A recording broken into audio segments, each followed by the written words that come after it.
Number 4, the resurrection of Jesus.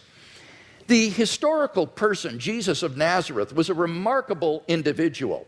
Historians have reached something of a consensus that the historical Jesus came on the scene with an unprecedented sense of divine authority, the authority to stand and speak in God's place.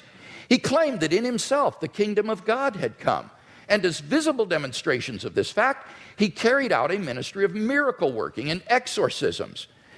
But the supreme confirmation of his claim was his resurrection from the dead. If Jesus did rise from the dead, then it would seem that we have a divine miracle on our hands and thus evidence for the existence of God.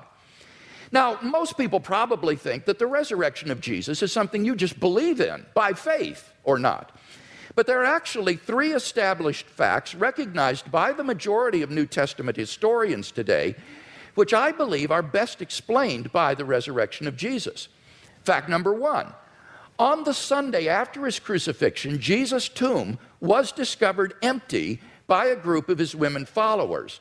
According to Jakob Kramer, an Austrian specialist, by far most scholars hold firmly to the reliability of the biblical statements about the empty tomb. Fact number 2, on separate occasions, different individuals and groups experienced appearances of Jesus alive after his death. According to the prominent New Testament critic Gerd Ludemann, it may be taken as historically certain that the disciples had experiences after Jesus' death in which Jesus appeared to them as the risen Christ. These appearances were witnessed not only by believers, but also by unbelievers, skeptics, and even enemies. Fact number 3, the original disciples suddenly came to believe in the resurrection of Jesus despite having every predisposition to the contrary.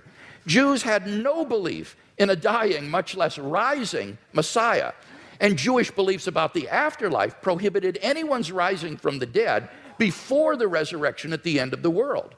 Nevertheless, the original disciples came to believe so strongly that God had raised Jesus from the dead that they were willing to die for the truth of that belief. N.T. Wright, an eminent New Testament scholar, concludes, that is why, as a historian, I cannot explain the rise of early Christianity unless Jesus rose again, leaving an empty tomb behind him. Attempts to explain away these 3 great facts, like the disciples stole the body or Jesus wasn't really dead, have been universally rejected by contemporary scholarship. The simple fact is that there just is no plausible naturalistic explanation of these facts.